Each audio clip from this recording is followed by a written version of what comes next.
Hola, hola, hola, hola, hola. Hola. Ah. Bueno, entonces vamos a hacer un pequeño experimento. Entonces, vimos con este código H sigma A, H sigma A, calculamos el hamiltoniano. Con el Resonalizer calculamos la función perturbadora de la resonancia que más nos guste. Y el superatlas, ya vimos cómo usarlo, ahora lo vamos a usar para calcular un atlas, es decir, una especie de mapa con el eje horizontal el semieje de la partícula y en el eje vertical la excentricidad, para encontrar las regiones donde dominan las resonancias y también donde hay superposición de resonancias. Como decía, ahí están los códigos en Linux, que están los fuentes, o sea que tienen que compilarlos con GFortran y se corren en Linux como punto barra el nombre del programa. Y si están en Windows, bueno, ahí tienen todos los programas compilados. Y también pueden correr en Linux los programas que están compilados en Windows usando Wine. Y después grafican, yo lo hice con Nuplot, pero pueden hacerse un código, un script en Python o lo que más les guste. Entonces tenemos dos problemas. Hay un premio para quienes resuelvan primero el problema. El premio será descargar Wine. No estoy logrando nada. O Wine, Sí, está ahora. Está indo. ¿cómo está Ready? ¿Está bien, no? ¿Seminarios? ¿No? Ah.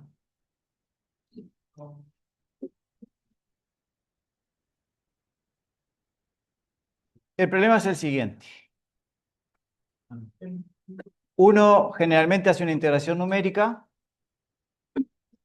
y grafica el semieje de la partícula. Acá está en unidades astronómicas, en función del tiempo. Acá está en años, acá son 40.000 años. Y uno grafica de pronto la excentricidad. Bien.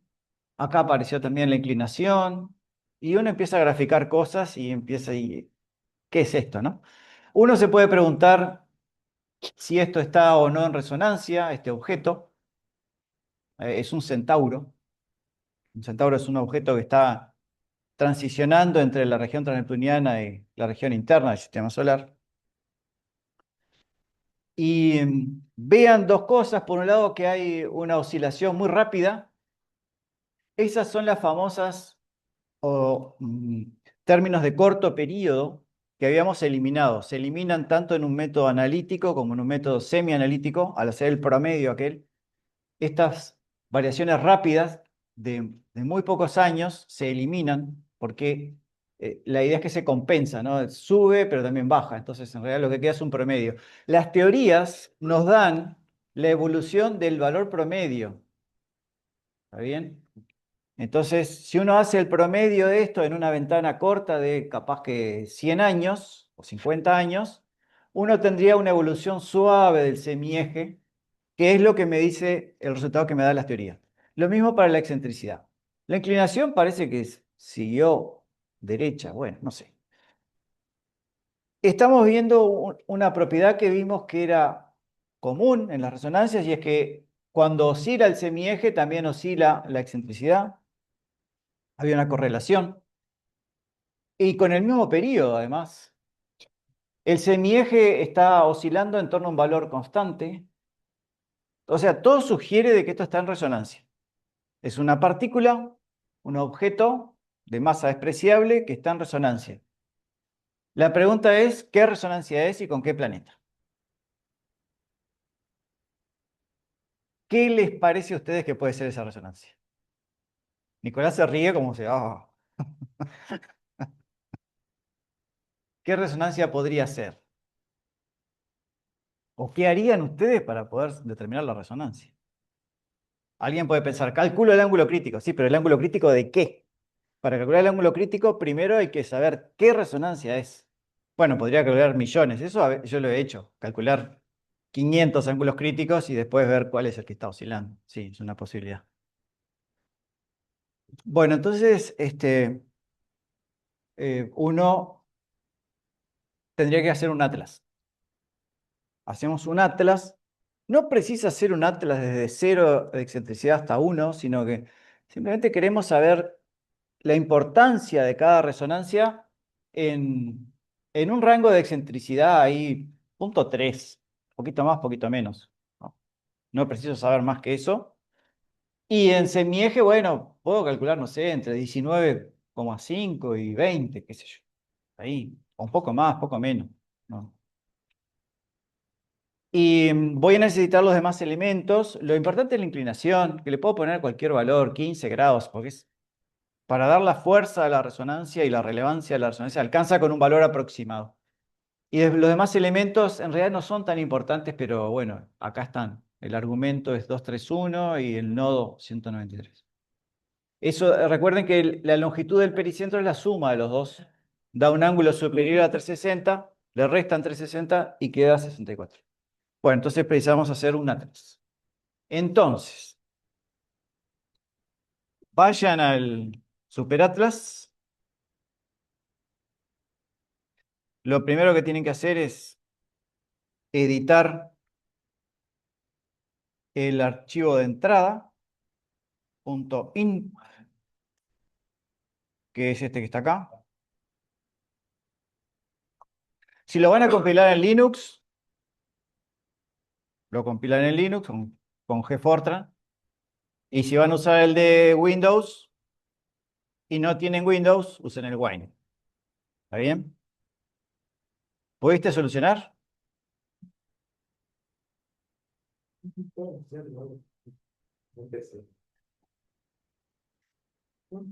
¿No está? ¿O Wine no funciona? No, sí, no escapé. ¿Está? ¿No? Pero ya, de tren ya pasó. La vaca ya murió.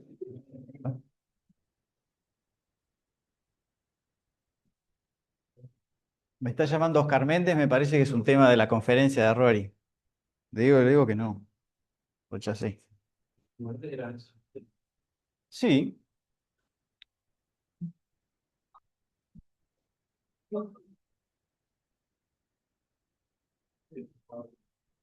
Entonces, como es un objeto del sistema solar, el archivo de entrada es el mismo que ya está ahí. Con la estrella central es el Sol, los planetas del sistema solar, porque yo sospecho que tiene que ver con Urano, porque Urano está ahí en 19,2. Pero por las dudas, bueno, capaz que es una resonancia con Mercurio. No, no puede ser. Porque Mercurio tiene muy poca masa y está muy lejos. Pero bueno. O capaz que con Neptuno. Entonces, no me cuesta nada calcular. Yo calcularía las resonancias con los planetas gigantes, con los más masivos. Y la partícula, le puedo poner, varía entre 13 y pico, 16. Le puse acá 14. 14 de inclinación. Argumento del pericentro 231 y longitud del nodo 193. Los valores. Que no son tan importantes. Lo que importa capaz es la inclinación. Y esos datos están fijos. Pero al calcular el atlas, yo puedo variar la excentricidad para construir esos mapas, los atlas. Pero no necesito construir un atlas porque yo quiero saber cuánto valen las fuerzas de las resonancias para esa excentricidad aproximada a 0,3, porque el asteroide no está variando desde 0 hasta 1. Entonces acá le puse una excentricidad inicial de 0,3 hasta 0,31 nomás, porque no preciso, podría ser más, y con un paso de una centésima.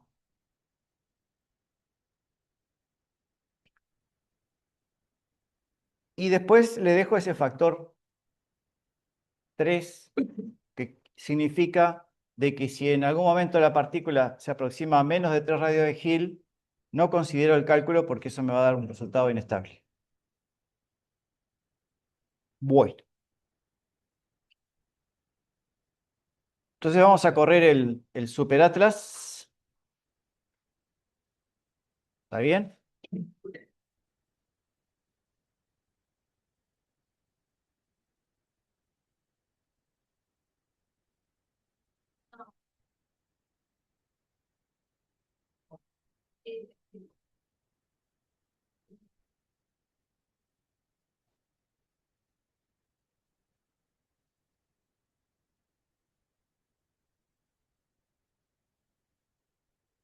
Sí.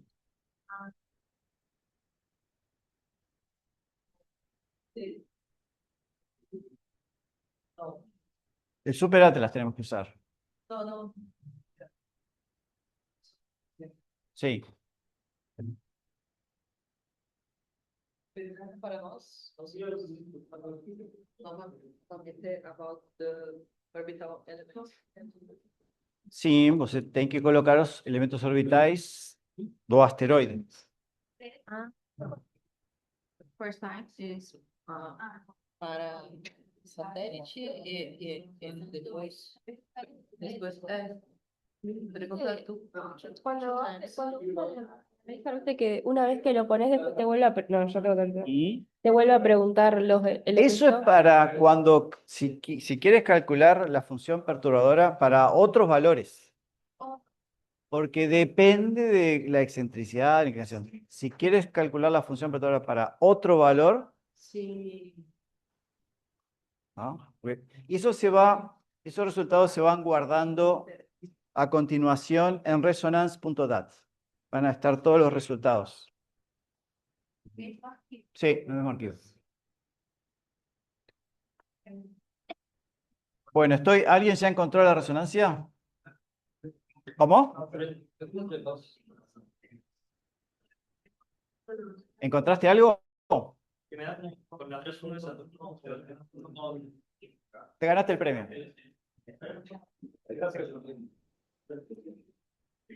Ya la encontró. Sí, ya está.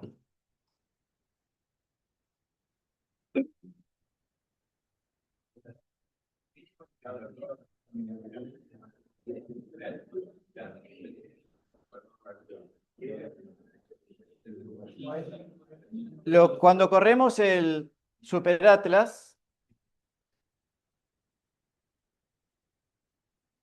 Nicolás, paren de hablar.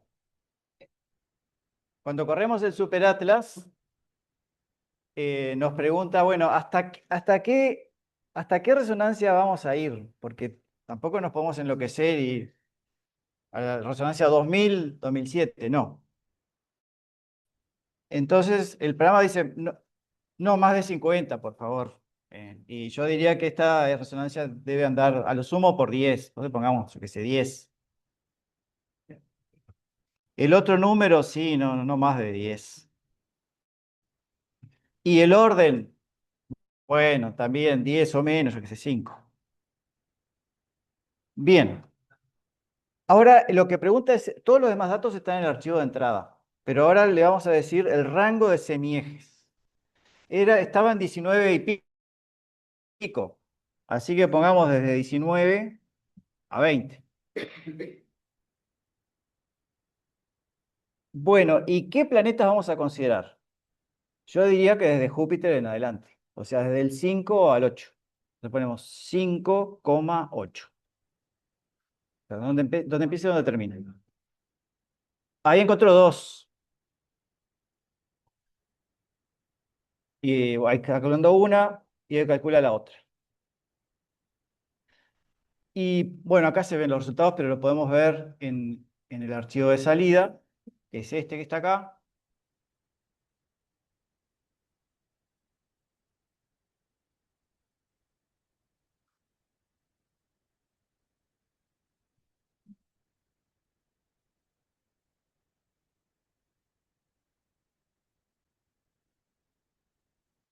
Y está indicando la 1,3 con Saturno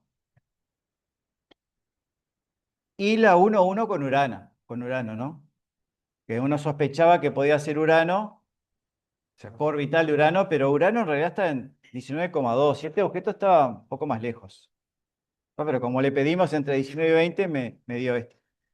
Y si le piden más, seguramente les va a dar más posibles resonancias. Pero, bueno, acá me dice que, calculé en un rango muy grande de excentricidad. Bueno, no importa. Uy, le di mal los elementos. Uy, le voy a calcular. No. Está mal esto. Sí. ¿El qué? Este, justamente. Yo no corregí acá. Acá tenemos. Esto no se toca. La partícula que tenía 15 grados, 14. 14. 231 acá. ¿Y este otro?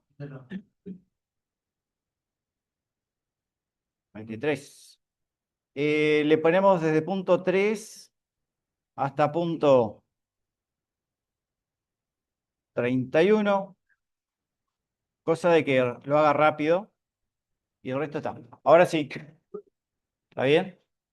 Porque no voy a construir un atlas sino solo esto. De punto 3 a punto 31, nada más. Porque no quiero construir, quiero saber en ese rango de... Es solo para eso. Si yo quisiera hacer un atlas, sí, fantástico. Bueno, y ahora sí, lo tenemos que correr. ¿Qué límite le pusiste vos cuando lo calculaste el atlas? ¿Eh? Sí, pero está lindo poner muchas. Por eso yo he puesto 10 acá, 10 acá, y le ponemos 8 acá, sí, y entre 19 y 20. Me encontró 8. No, perdón. Planetas del 5 al 8. 3 no. Vieron que ahora es más rápido porque solo calculó 2 excentricidades. Eso es cuando ustedes están apurados. Y ahora vamos al archivo de salida.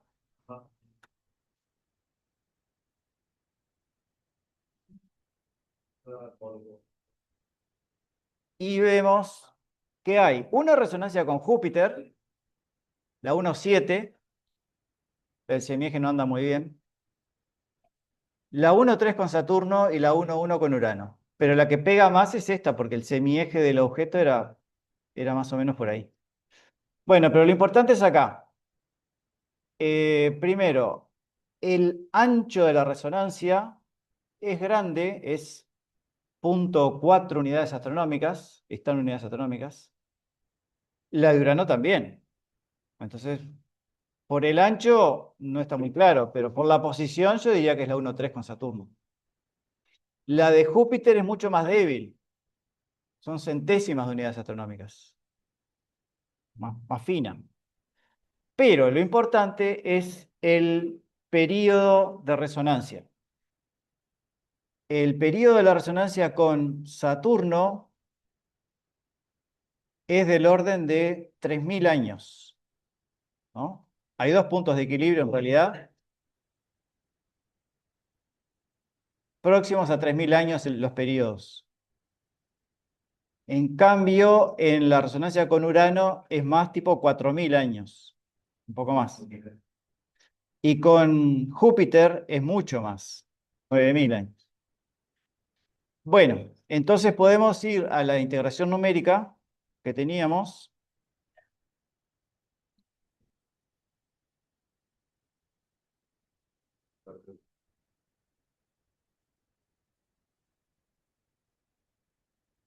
Y acá podemos deducir que el periodo es más o menos 3.000 años. A ver. Es más o menos 3.000 años.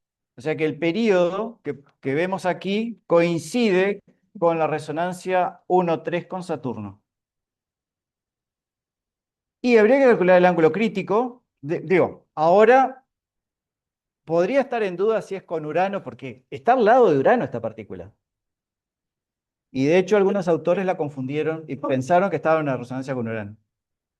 Acá podemos distinguir claramente que es una resonancia con Saturno, que está mucho más lejos, ¿no? O sea, hacia el centro, adentro del sistema solar.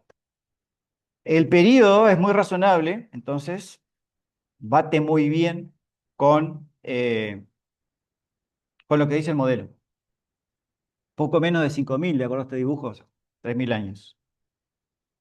Hay 1, 2, 3, 4, 5, 6, 7, 8, 9, 10, 11, 12 periodos en 40.000, por ahí, 3.000 y pico.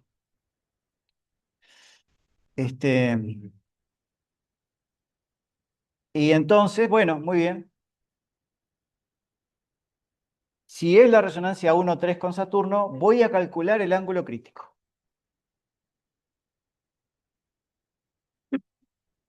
Esto ya lo hicimos, ¿tá? Calculamos el ángulo crítico ahora. Sería un 3 acá y un 1 acá. Y tengo que ir a mi integración numérica y calcular todo esto. Tengo que hacer un script que calcule la longitud del asteroide, del planeta, que en este caso es Saturno, la longitud del pericentro del asteroide, hacer toda la cuenta, graficar, y es lo que tengo acá. Aquí tengo el ángulo crítico para esa resonancia que yo ya deduje que debería ser, que es la 1,3 con Saturno, y veo que está oscilando. Está oscilando en torno de 270 grados más o menos. O sea, no es ni 0 ni 180. Y está oscilando con el mismo periodo del semieje y la excentricidad. O sea, todo esto confirma de que efectivamente es la resonancia 1,3 con Saturno. Me quedaría ver si realmente el punto de equilibrio es 270. ¿Alguien lo tiene por ahí? ¿Es 270? 280, bueno, más o menos. A ver. Esta resonancia tiene dos puntos de equilibrio, uno en cerca de 90 y otro en cerca de 280. Se ve que estamos en este punto de equilibrio. Ah, que me olvidé de decir. Este punto de equilibrio de sigma igual a 89 oscila con este periodo y este otro punto de equilibrio oscila con este otro punto de equilibrio, un poco menos de 3.000 años. ¿Está bien? Entonces, bueno, el punto de equilibrio encaja bastante bien en lo que dice el modelo, el periodo también, el semieje también, es la resonancia 1,3 con Saturno. Contrariamente a lo que uno pensaría, ¿no? Es un objeto que está al lado de Urano, en cuanto al semieje. La órbita es muy excéntrica, entonces termina siendo Saturno el que lo domina gravitacionalmente. Ah, esse período, cada volta dessa é o período da ressonância, Sí, certo? sí, Mas todo esse movimento que ele faz ao longo desses 40.000 anos, sí. não pode ser alguma outra ressonância? Difícil que sea otra resonancia. Eso muy probablemente sea una evolución secular. Sí, puede ser. Então, ele teria É- só como uma evolução secular esse movimento É. 40.000 anos. Que evolución secular, en la verdad, son varios termos también. Entonces, puede ser que tenga un termo ahí. No es muy longo ese periodo, no es tan longo así. Entonces, podría ser un termo secular de periodo intermedio. Tal vez ella también, otra resonancia, no sé. Mas é uma evolução diferente, tá? Y no veo que haya una contraparte en el semieje. Si fuera una resonancia, si esto fuera el periodo de otra resonancia, debería haber algo en el semieje que capaz que es muy sutil y no lo veo acá. Aunque debería verse porque la excentricidad varía bastante. Entonces el semieje tendría que mostrar algo y no. Capaz que con un análisis de frecuencia se puede deducir, pero... Sí, por ahí decían algo. Sí, perdón. ¿Ese superior solo funciona para otro tipo? ¿Tanto como para construir también? No, va a depender, siempre es tadpole, siempre es, el modelo siempre da el periodo de las pequeñas oscilaciones, ¿no? Y si tenés una oscilación muy grande, el periodo que vas a observar se va a apartar un poco, no mucho, se va a apartar un poco. Y sí, las Horseshoe generalmente tienen periodos mucho más grandes, son diferentes. Bueno, entonces la moraleja de esto es que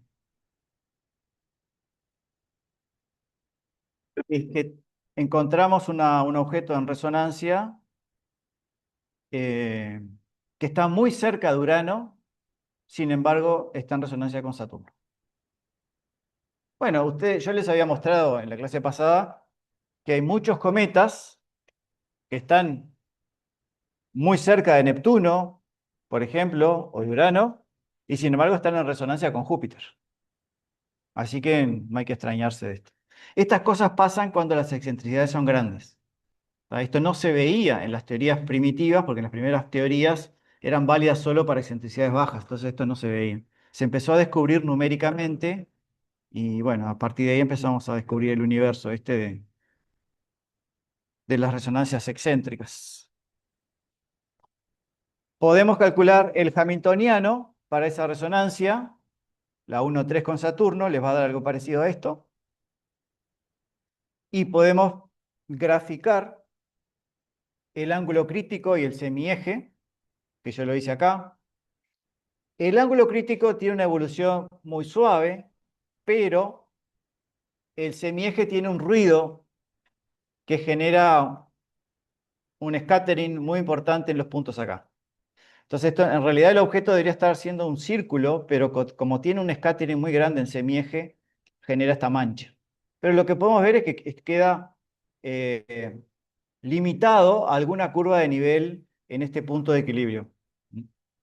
Y quizás si dejamos evolucionar el sistema, como hay perturbaciones de otros cuerpos, el objeto capaz que se pasa al otro punto de equilibrio, no sé. ¿Está bien? Bueno, y lo que podemos hacer es un atlas ahora, pero con más excentricidad. En vez de ir de punto 30 a punto 31, podemos ponerle un gran atlas, que fue lo que hice acá. Acá tengo varias resonancias, no solo esas tres que había calculado antes.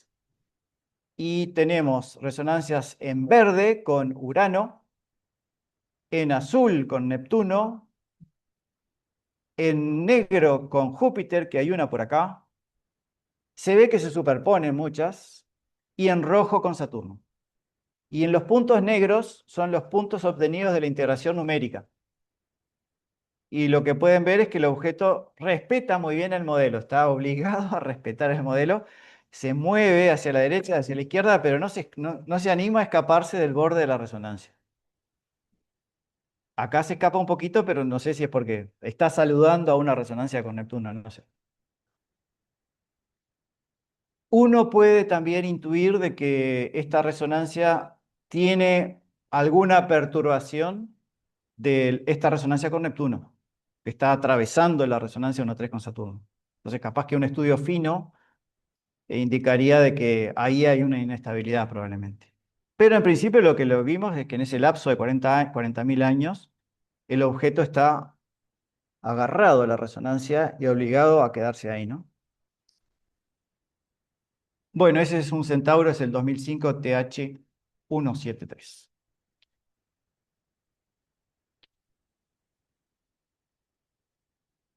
Otro problema, hay más premios para el primero que lo resuelva. Lo que quiero saber es el periodo, a ver, la gente experta en coorbitales, el periodo de oscilación o de libración de un coorbital de Titán. O sea, eh, un troyano de Titán. Titán es un satélite de Saturno. Titán tiene cierta masa, la órbita es cuasi circular, por lo tanto hay puntos lagrangianos, L4 y L5, con Saturno, Titán, L4 y L5, Y esos puntos tienen un periodo de libración y quiero saber cuál es el periodo de esas libraciones. Pueden usar cualquier cosa, creo que el Resonalizer es suficiente, porque ya el Resonalizer dice los puntos de equilibrio y los periodos. Pero como estrella tenemos que poner a Saturno. En el lugar de la estrella, en vez de poner una masa solar, tenemos que poner la masa de Saturno, que no me acuerdo cuánto es, pero está en los archivos por ahí. Tenemos que, como planeta perturbador, tenemos que poner a Titán con su masa, con su semieje en unidades astronómicas, que sería la distancia de Titán a Saturno, su excentricidad, y su masa en masas solares. A ver si lo tengo por acá.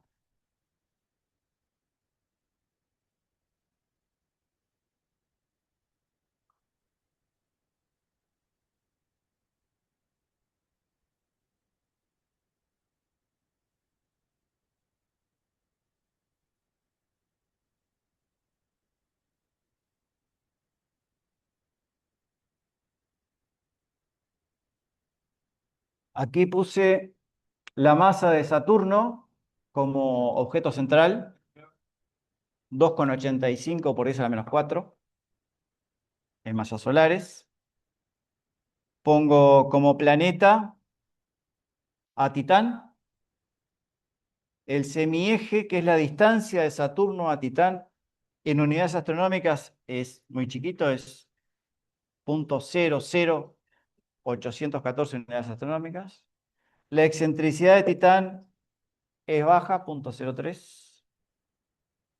Y la masa de Titán en masas solares es chiquita también, a -8.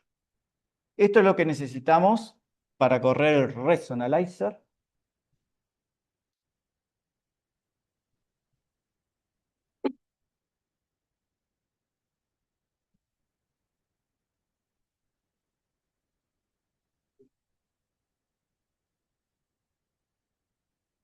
¿Alguien tiene algún número? Tienen que correr el Resonalizer y pedir la resonancia 1,1.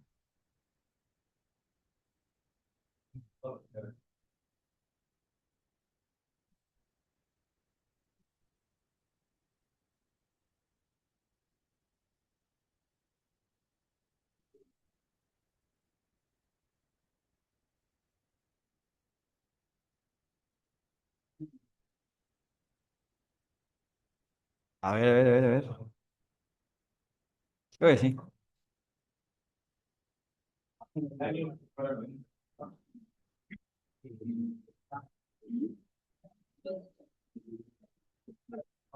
Los puntos lagrangianos, 1 año. Y hay un punto de cuasi satélite que es más, 0,66. Acá está el premio. Alcáncenle el premio. Felicitaciones. ¿Pero lo arreglaste con él para que se gane todos los premios? No, no. Felicitaciones. Es un mapa de Montevideo.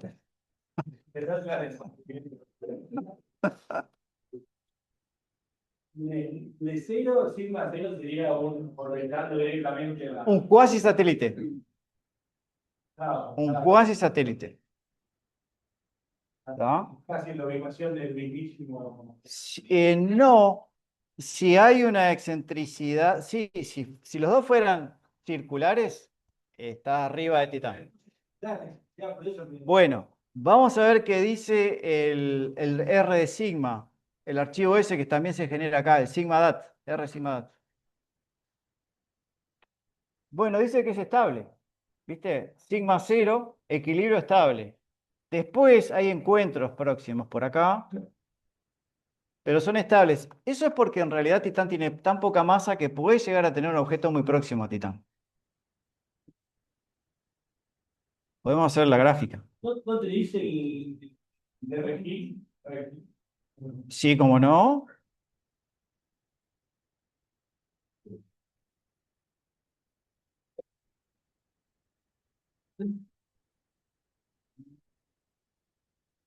No, te dice el criterio que adoptaste nada más. Pero acá lo que está diciendo es que este punto de equilibrio estable, la partícula puede estar ahí y nunca entra a menos de 3 radios de Higgs. La condición que le impusiste. Exacto.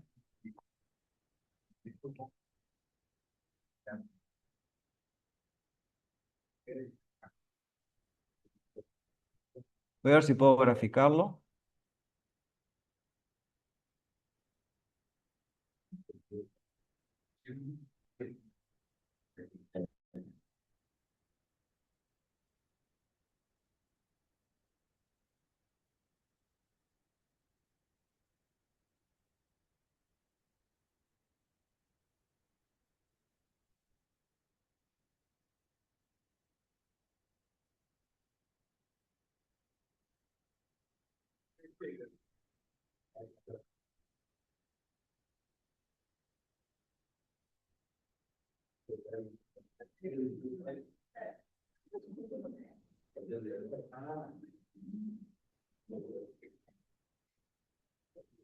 Esta es la función perturbadora resonante para ese objeto que el que calculé yo, que creo que le puse excentricidad cero también, no sé ustedes, porque ustedes pueden poner una excentricidad distinta.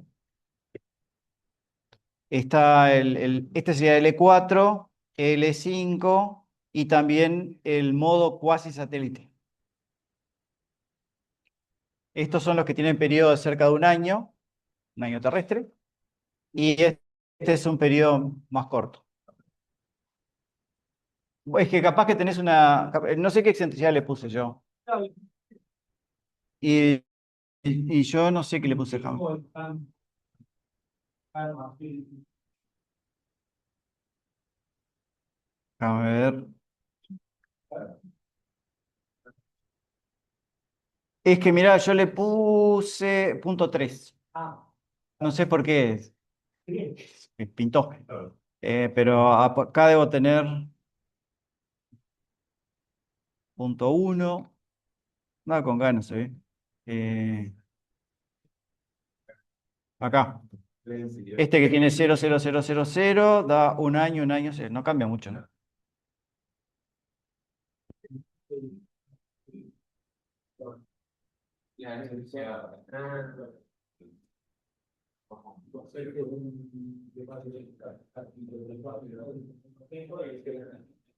Estos puntos que tienden a infinito es porque acá hay colisión.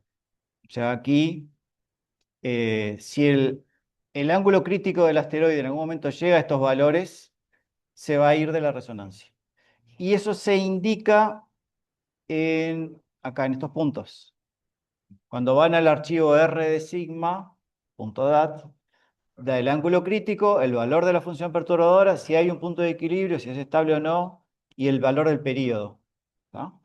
Y acá dice, cuidado que a partir acá, entre 24 y 38 grados, si en algún momento el ángulo crítico está entre esos valores, se te va a escapar el asteroide, lo más probable. Y después hay otro por acá.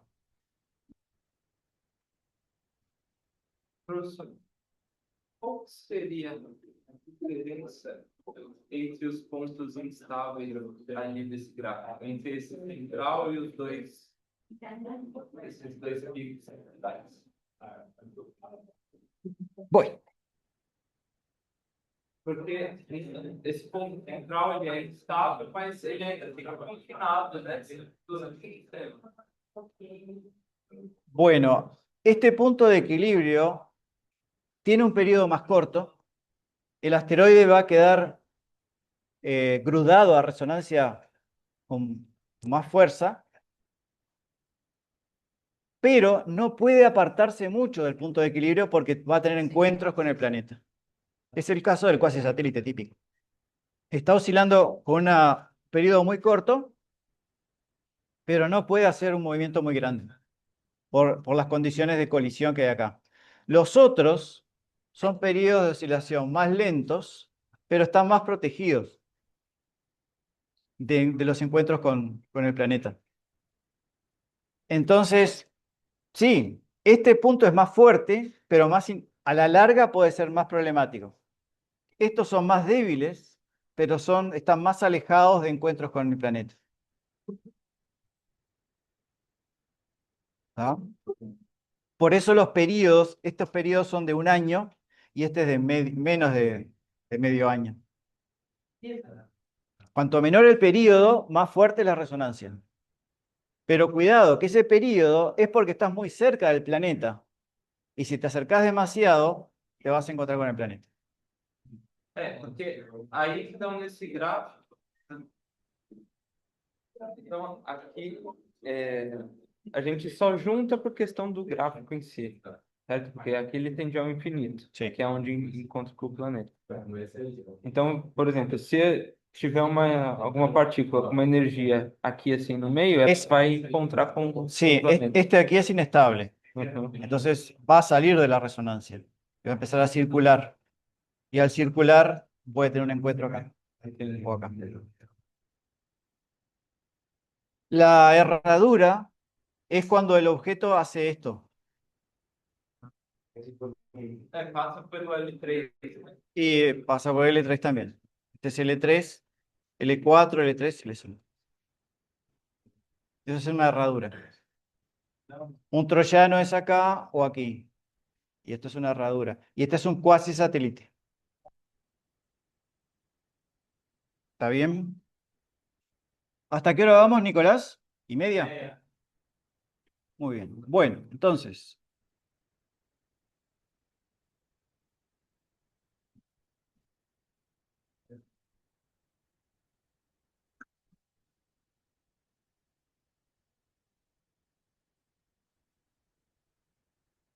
Bueno, así que hicimos dos problemas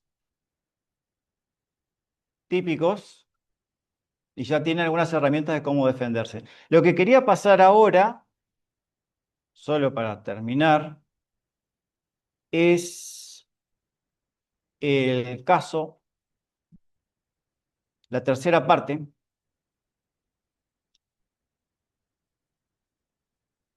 que es lo referido a resonancias planetarias.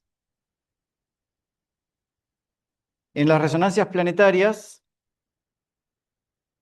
tenemos un asteroide y un planeta. Perdón, dos planetas. Los dos planetas se perturban mutuamente, entonces tenemos el doble de incógnitas. Este modelo para resonancias planetarias, donde los dos planetas se perturban, lo encuentran en esa publicación en Astronomy and Astrophysics. Y yo fui al Observatorio de Córdoba y busqué a todos los que llamaran Christians, y entonces hicimos un trabajo con todos los Christians que encontré. Y ese es el modelo que estamos usando para el caso planetario. Este caso planetario también se puede usar para el caso asteroidal poniéndole a uno de los planetas una masa pequeña. No le pongan cero porque explota todo, pero es una masa pequeña y más o menos da lo mismo. La diferencia, que es lo que ustedes tienen que saber, es que tenemos dos planetas en resonancia y hay un único ángulo crítico. No es que hay un ángulo para el de adentro y otro ángulo para el de afuera. No hay una resonancia para el de adentro y otra para el de afuera, sino que es una única resonancia. Y si yo digo que es la resonancia 1-2, ya sé que el de adentro se mueve más rápido, o sea que lo multiplico por 1, el movimiento medio, y el de afuera por 2 porque se mueve más lento. Pero 1 y 2 o 2-1 es lo mismo, es la misma resonancia. No hay internas ni externas. Puede ser de que el más masivo esté adentro o esté afuera, pero la resonancia es la misma. Y el ángulo crítico es el mismo. Hay una serie de problemas porque es necesario utilizar un sistema de coordenadas canónico y el sistema heliocéntrico no es canónico, entonces eso complica un poco las cosas, pero se puede salvar esa situación. Se obtienen, si bien tengo el doble de variables, como la idea es asumir que igual que antes, que todos los elementos como la excentricidad, la inclinación, los nodos, los pericentros están fijos, en realidad lo único que está cambiando son los semiejes de los dos planetas y el ángulo crítico. Pero a su vez, los semiejes no pueden cambiar arbitrariamente, sino que tienen que conservar el momento angular total del sistema. Cosa que antes no, porque el asteroide no aporta nada al momento angular del sistema porque tiene masa despreciable. Pero ahora sí, porque los dos son masivos. Entonces si bien tengo más incógnitas, tengo una nueva constante de movimiento Y eso significa que si yo sé cómo evoluciona el semieje de un planeta, inmediatamente tengo la evolución del otro. Entonces, en realidad, es tan simple como el anterior. Y podemos construir, si ustedes van a la página, van a encontrar los códigos para el caso de resonancias planetarias y van a poder construir hamiltonianos, van a poder construir la función perturbadora.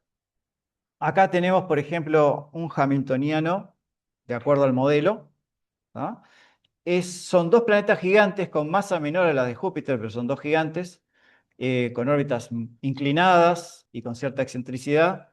Y en puntos verdes tenemos una integración numérica de las ecuaciones exactas de movimiento. Entonces, la resolución numérica exacta encaja bastante bien con las curvas de nivel de Hamiltoniano. Vean que en este caso estos dos planetas no están exactamente en la resonancia porque no está librando el objeto, no está en una isla, sino que está circulando haciendo unas vueltas grandes, ¿no? Pero también podemos reproducir el caso del cuasi satélite, o sea, son dos gigantes en órbita de cuasi satélite y en violeta están los resultados del modelo y en los puntos verdes, con un gran ruido debido a los términos de corto periodo, tenemos a la integración numérica. De nuevo, acá tenemos, igual que antes, un ancho máximo, que es el dado por las separatrices, y un ancho estable, que es el dado por el criterio que ustedes adopten, que por lo general son 3 radios de Hill. Esto es suponiendo la resonancia 2,5 entre Júpiter y Saturno, que no están exactamente en resonancia, pero están muy próximos. Si cambiamos la excentricidad de Saturno, la resonancia va a tener esta forma.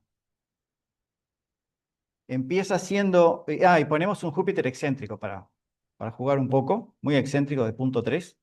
Entonces la resonancia, a medida que aumentamos la excentricidad de Saturno, se achica, o sea, se vuelve más débil, y después se ensancha de nuevo y de vuelta se achica. Y en rojo tenemos el ancho máximo, dados por las separatrices, y en violeta el que se obtiene poniendo el criterio de 3 radios de Hill. Entonces siempre tenemos dos posibles anchos dependiendo de qué es lo que ustedes quieran estudiar. Y la variación del ancho de la resonancia muchas veces tiene que ver con la variación de la estabilidad del sistema. Acá, por ejemplo, tenemos dos puntos de equilibrio, un punto de equilibrio en 0, y acá tenemos otro, pero en 180. Entonces, cuando cambia la ubicación de los puntos de equilibrio, por lo general la resonancia se vuelve inestable y débil, y tiene esas especies de cuello de botella o reloj de arena. Otra cosa importante es que por lo general el planeta menos masivo es el que presenta una mayor variación en el semieje y el más masivo es el que menos siente la resonancia, ¿no? Entonces, y la relación está dada por esta fórmula, o sea, cómo cambia el semieje de uno respecto al cambio en el semieje del otro, tiene que ver con las masas, pero también tiene que ver con la resonancia que estamos trabajando. Y eso lo podemos ver acá en el caso de Júpiter y Saturno. O sea, la estructura de la resonancia sobre Saturno es igual a la de Júpiter, pero hay un factor. Saturno se mueve mucho más porque la masa de Saturno es mucho más chica que la de Júpiter. Y la relación, de acuerdo a nuestro modelo, dice que Júpiter se estaría desplazando un poco menos de la décima parte de lo que se desplaza Saturno, y es más o menos lo que se puede deducir acá. O sea que la forma de la resonancia es la misma, pero factorizada por algo que depende de las masas y de la resonancia en particular en la que estamos. Acá tenemos el hamiltoniano, de acuerdo al modelo de la resonancia Júpiter-Saturno. Saturno, este es el semieje de Saturno y este es el ángulo crítico de la resonancia. Saturno está por acá, por ahí. O sea, Saturno no está en la resonancia. Si estuviera en la resonancia estaría haciendo esto. Y no está un poco por debajo de la resonancia. Y decir que Saturno con el tiempo se está moviendo hacia la izquierda, se mueve por acá, y después va a aparecer del otro lado. Y está por ahí.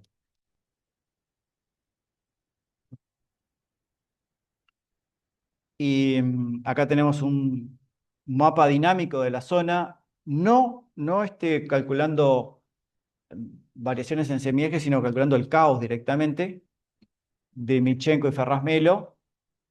Todo esto oscuro es la resonancia 5,2 con Saturno, o 2,5, que genera un gran caos, que nuestro modelo no lo ve porque nuestro modelo dice, ahí está la resonancia, ¿qué va a pasar ahí? No sé. Y Saturno está recostado a la resonancia, pero fuera de la resonancia. Ya está. En nuestro Hamiltoniano estaría ahí y en este mapa está acá. Los semiejes, si se fijan bien, no coinciden exactamente porque estos son semiejes heliocéntricos, mientras que el modelo nos brinda semiejes en el sistema de Poincaré-Jacobi. Eso es un detalle. Eso es importante cuando las masas son muy grandes, son gigantes. Lo tienen que ver en el paper para entender bien la diferencia entre uno y otro. En el paper van a poder ver bien este ejemplo. Acá es un caso que son 3 planetas y nos podemos preguntar si de pronto el planeta del medio está en resonancia con el de adentro o con el de afuera. Entonces calculamos un atlas. Acá está el planeta del medio, el 2, y en rojo pusimos las resonancias con el de adentro y en azul con las resonancias con el de afuera. Y vemos que no hay ninguna resonancia roja que ande cerca del planeta, por lo tanto parecería ser de que no está en resonancia con el planeta interior, pero sí hay una azul que corresponde a una resonancia con el planeta de afuera.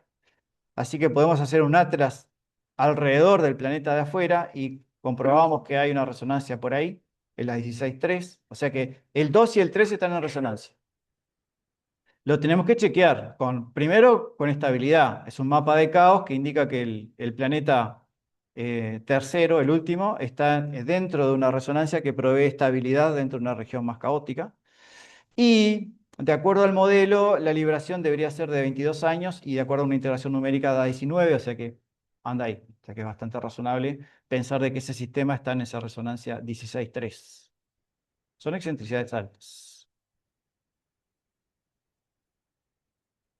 Bueno, y bueno, acá tienen un esquema de cómo interpretar los resultados que salen de este código, de este superatlas planetario que se llama PLARES, en realidad, Planetary Resonancias.